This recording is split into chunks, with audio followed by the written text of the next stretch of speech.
যদি আপনি 90-এর দশকের শেষে বা 2000 সালের শুরুতে বড় হয়ে থাকেন তাহলে আপনার শৈশবের একটি বড় অংশ জুড়ে আছে এই ছোটা ভীমকে নিয়ে। ভারতের প্রথম তৈরি হওয়া কোনো কার্টুন যা সিনেমা, মার্চেন্ডাইজ এবং থিম পার্ক দিয়ে আমাদের স্মৃতিকে ভরিয়ে দিয়েছে। ভীম শুধুমাত্র একটা চরিত্র ছিল না, সে ছিল আমাদের প্রথম সুপার হিরো। কিন্তু সেই নস্টালজিয়া কি আজও টিকে আছে? আজ এই ছোটা ভীমকে নিয়ে যত আলোচনা হয় তার থেকেও বেশি বিতর্ক হয়। প্যারেন্টসরা অভিযোগ করেন এটা হিংসা শেখায়, ত্রুটি করা শেখায় এবং জাতি বিদ্বেষী ছড়ায়। ফ্যানেরা সোশ্যাল মিডিয়ায় ট্রেন্ডিংও করে জাস্টিস ফর চুটকি। ছোটা ভীম কি সত্যি সময়ের সঙ্গে মানিয়ে নিতে পারেনি, নাকি এই বিতর্কগুলো প্রমাণ করে যে ভীম এখনো ভারতের সংস্কৃতি এবং সমাজে ঠিক কতটা প্রভাবশালী? আজ আমরা দেখব কিভাবে একটি সাধারণ কার্টুন একটি বিশাল সাম্রাজ্যে পরিণত হলো এবং কেন এই সাম্রাজ্য আজ সৃজনশীল, বাণিজ্যিকরণ এবং গুরুতর সামাজিক বিতর্কের মুখে দাঁড়িয়ে আছে। বেসিক্যালি ছোটা ভীমের রাইজ এন্ড ফল নিয়েই আলোচনা করা হবে, তাই ভিডিওটা শেষ অবধি দেখতে থাকো।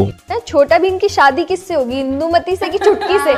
हम सब का मकसद एक ही है, चीन टमाक डमडम। भीम की शक्ति धूम मचाए। 2008 সালে যখন ছোটা ভীম শুরু হয়েছিল তখন ভারতীয় অ্যানিমেশন ইন্ডাস্ট্রিতে এটি একটি গেম চেঞ্জার ছিল। আমরা তখন বিদেশি কার্টুন দেখতাম, ঠিক সেই সময় ভীম আমাদের দিল ঢোলকপুর নামক একটি গ্রাম, যেটি ভারতের একটি সাধারণ গ্রামের সেটআপকে তুলে ধরে, এবং লাড্ডু, যেটি ভারতীয় প্রতিস্থাপন হিসাবে কাজ করেছিল। দিওয়ালি, হোলি, স্থানীয় উৎসবগুলো উদযাপন করত। ভীমের চরিত্রটি ছিল হিন্দু মহাকাব্য মহাভারতের ভীমের দ্বারা অনুপ্রাণিত, যা একটি সাংস্কৃতিক সংযোগ তৈরি করে। ভীমের গল্পটি ছিল সরল, খারাপের বিরুদ্ধে ভালোর জয়। এই নৈতিক স্বচ্ছতাই তরুণ দর্শকের কাছে এবং তাদের অভিভাবকদের কাছে খুবই গ্রহণযোগ্য ছিল। ভীম, রাজু, ছুটকি এবং জাগ্গু এই দলবদ্ধতা, টিম ওয়ার্ক ও বন্ধুত্বের মূল্যবোধকে স্পষ্ট করে তুলেছিল। এই সাংস্কৃতিক গ্রহণযোগ্যতা এবং সহজ প্লট ভীমকে দ্রুত সাফল্যের চূড়ায় নিয়ে যায়, যা তাকে সিনেমা, হাজার হাজার মার্চেন্ডাইজ এবং থিম পার্ক পর্যন্ত বিস্তৃত একটি বাণিজ্যিক সাম্রাজ্যে পরিণত করে। সাফল্যের সঙ্গে এসেছিল সৃজনশীলতা। এক দশক ধরে এই ফর্মুলা চালাতে গিয়ে কার্টুনটি তার প্রাণ হারিয়েছিল। যেমন সমালোচকদের প্রধান অভিযোগ ছিল একঘেয়েমি নিয়ে। প্রতিটি পর্ব একই পথে চলত। ঢোলকপুরে কোনো সমস্যা বা ভিলেনের আগমন হতো, ভীম লাড্ডু খেত এবং ভীম তার অতি মানবীয় শক্তিতে ভিলেনকে পরাস্ত করত। এই ফর্মুলার কারণে কোনো সাসপেন্স বা উত্তেজনা অবশিষ্ট ছিল না। দর্শকরা আগে থেকেই জানতেন যে ভীমই জিতবে, যার ফলে গল্পগুলি বুদ্ধিগত আকর্ষণ হারায়। ভীমের চরিত্রের সবচেয়ে বড় সমস্যা হলো তার ত্রুটিহীনতা। সে সর্বদাই সাহসী, সর্বদাই সঠিক এবং কখনোই কোনো দ্বিধায় ভোগে না। এই ত্রুটিহীনতা তাকে অবাস্তব করে তোলে। জাপানি কার্টুন যেমন সিনচ্যান, নোবিতার মতো চরিত্রগুলি অহংকার, আলস্য এবং ভুল করার মতো মানবিক দুর্বলতা নিয়ে ভরা। সেই কারণে তারা বেশি সহানুভূতিশীল এবং বাস্তব। মজার বিষয় হলো কালিয়ার চরিত্রটি তার দোষ ত্রুটির কারণে সবচেয়ে বেশি বিশ্বাসযোগ্য এবং আকর্ষণীয় হয়ে ওঠে। কিভাবে কিরমাদা এবং মায়ান্দির মতো ভিলেনরা ভয় এবং সাসপেন্স তৈরি করেছিল মনে আছে? কিরমাদার সেই ফিস ফিস শব্দ এবং মায়ান্দ্রির মানসিক কৌশল দেখিয়ে নির্মাতারা চেয়েছিল গভীর এবং ভীতকর গল্প তৈরি করবে, এবং তারা মুভিতে সেগুলো করেছিল। এই সমস্ত প্রচেষ্টাগুলো তারা সিনেমাতেই সীমাবদ্ধ ছিল, মূল সিরিজে তা ফেরত আসেনি। এই বৈপরীত্য প্রমাণ করে যে সৃজনশীল অবনতি ছিল ইচ্ছাকৃত। গুণগত মান বাড়ানোর থেকে বাণিজ্যিক ফর্মুলা মেনে চলাই ছিল মূল উদ্দেশ্য।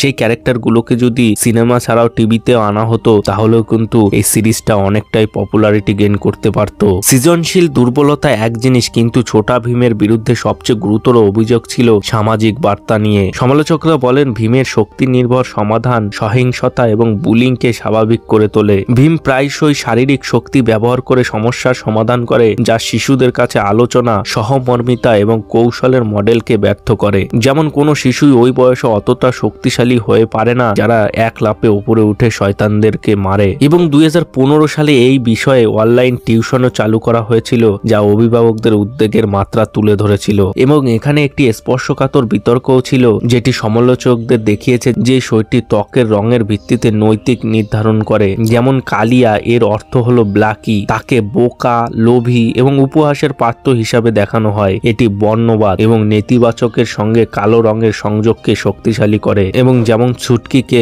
তাকে ফেয়ার অ্যান্ড লাভলি ত্বক দেখিয়ে প্রায়শই তার গোলাপি আভা দিয়ে আঁকা হতো এবং তার পথের প্রতি প্রতিপক্ষপাতকে আরো বাড়িয়ে তোলে। শোতে প্রায়শই দেখানো হতো যে বিদেশি চরিত্রগুলো অদ্ভুত উচ্চারণ এবং দুর্নীতি পরায়ণ উদ্দেশ্যে নিয়ে রাজ্যে আসতো এবং এই ধারাবাহিক উপস্থাপনা বিদেশিদের প্রতি সন্দেহ এবং ঘৃণা তৈরি করত। ছুটকি এবং রাজকুমারী ইন্দুমতি দুজনেই বুদ্ধিমান হওয়া সত্ত্বেও তারা বেশিরভাগ অ্যাকশন প্লটে পুরুষ চরিত্রগুলোর সহকারী হিসাবে কাজ করত। ছুটকিকে প্রায়শই গৃহস্থলীর কাজ বা লাড্ডু বানাতে দেখা যায়, তার বুদ্ধিমত্তা থাকা সত্ত্বেও একটি পশ্চাৎগামী গার্লফ্রেন্ড এবং সহকারী হিসাবে সীমাবদ্ধ করে। ইন্দুমতিকে ভীমের স্ত্রী হিসাবে বেছে নেওয়া মিথ্যা খবর দ্রুত ভাইরাল হয়ে যায় এবং তার জন্য সোশ্যাল মিডিয়ায় একটা হ্যাশট্যাগ চলে, জাস্টিস ফর চুটকি। এই তীব্র প্রতিক্রিয়া প্রমাণ করে যে তার ফ্যানেরা চুটকির সীমিত ভূমিকা এবং তার প্রতি অবিচারের অনুভূতি নিয়ে কতটা ক্ষুব্ধ ছিল। এই বিতর্ক দর্শকদের পক্ষ থেকে চরিত্রের এজেন্সির জন্য একটি গণদাবি ছিল। সমালোচকরা বিশ্বাস করেন যে এই সমস্ত বিতর্কের মূল কারণ হলো বাণিজ্যিকরণের প্রতি অতিরিক্ত ঝোঁক দেওয়া, যেমন সিরিজের অবিরাম পুনরাবৃত্ত এবং দ্রুত নতুন পর্ব তৈরির চাপ সৃজনশীল গুণমানকে মারাত্মকভাবে ক্ষতিগ্রস্ত করে। কোম্পানি কোয়ালিটির চেয়ে কোয়ান্টিটিকে বেশি গুরুত্ব দিয়েছে। লাড্ডু, বিভিন্ন খেলনা বান্ধব গ্যাজেটের উপর নির্ভরতা গল্প বলার চেয়ে পণ্য বিক্রির দিকে বেশি মনোযোগ দিয়েছে। সম্প্রতি নেটফ্লিক্স এবং ইউনেস্কো ভারতের সাংস্কৃতিক বৈচিত্র্য উদযাপন করার জন্য মাইটি লিটল ভীম এর সাথে হাত মেলায়। সমালোচকরা এই পদক্ষেপে বিস্ময়কর বলে আখ্যা দিয়েছে। ইউনেস্কোর কাজ যেখানে ভারতের প্রকৃত সংখ্যালঘু, আদিবাসী এবং আঞ্চলিক সংস্কৃতি সংরক্ষণ করা, সেখানে তারা একটি বাণিজ্যিক সাফল্য এবং সংখ্যাগরিষ্ঠ হিন্দু পৌরাণিক চরিত্রকে বৈচিত্র্যের পথিক হিসাবে তুলে ধরছে। আদিবাসী, হেরিটেজ, ডাইভার্সিটি শব্দগুলো ব্যবহার করা হয়েছে, যা সমালোচকদের মতে একটি একক সংখ্যাগরিষ্ঠ আখ্যায়নকে গ্লোবাল বাজারে তুলে ধরার জন্য সামাজিক ন্যায় বিচারের ভাষা ধার করে ব্যবহার করা। এটি প্রকৃত সাংস্কৃতিক বৈচিত্র্য মুছে ফেলার নামান্তর মাত্র। এটি একটি সাধারণ এবং খারাপ কার্টুন নয়, এটা সাংস্কৃতিক প্রাসঙ্গিকতা, বাণিজ্যিক সাফল্য এবং বয়স উপযোগী বিনোদনের ক্ষেত্রে উচ্চ নাম্বার পায়, কিন্তু এটি আখ্যায়নের জটিলতা, চরিত্র গভীরতা এবং সামাজিক দায়িত্বের ক্ষেত্রে কম নাম্বার পায়। ছোটা ভীমের পতন হলো সৃজনশীলতা হারানো এবং সমালোচনামূলক সচেতনতা না থাকার পতন। লাড্ডু নির্ভর জয় বাদ দিয়ে কৌশল, আলোচনা এবং সহমর্মিতার মাধ্যমে সমস্যা সমাধান করতে হবে। ভীমের দুর্বলতা এবং অভ্যন্তরীণ সংঘাত দেখানো, যা তাকে আরো মানবিক করে তুলবে। কালিয়া এবং বিদেশি চরিত্রগুলো নেতিবাচক স্টোরিটাইপ দূর করা এবং ছুটকির মতো মেয়ে চরিত্রগুলোকে আরো সক্রিয় ভূমিকা দেওয়া। ছোটা ভীমই প্রমাণ করে যে ভারতীয় অ্যানিমেশন বিশ্ব মঞ্চেও সফল হতে পারে। এখন সময় এসেছে তাকে শুধু একটা সফল পণ্য হিসাবে না, একটি দায়িত্বশীল, শিক্ষামূলক এবং সৃজনশীল উত্তরাধিকার হিসাবে তৈরি করা। আমরা যারা ছোটা ভীম থেকে বড় হয়েছি, আমাদের আশা আগামী প্রজন্মের কাছে ঢোলকপুর যেন কেবল একটি মজার গ্রাম না হয়, বরং একটি অনুপ্রেরণামূলক কেন্দ্রবিন্দু হয়। আপনাদের কি মতামত? ছোটা ভীমকে বাঁচাতে নির্মাতাদের কোন কাজটি সবার আগে করা উচিত তা কমেন্ট বক্সে অবশ্যই জানান।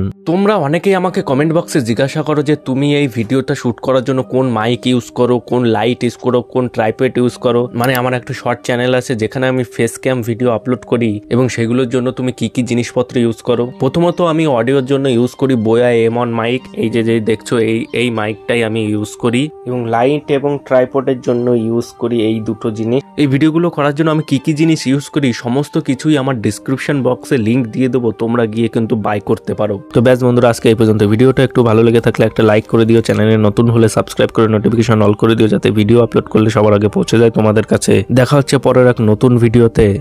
বাই।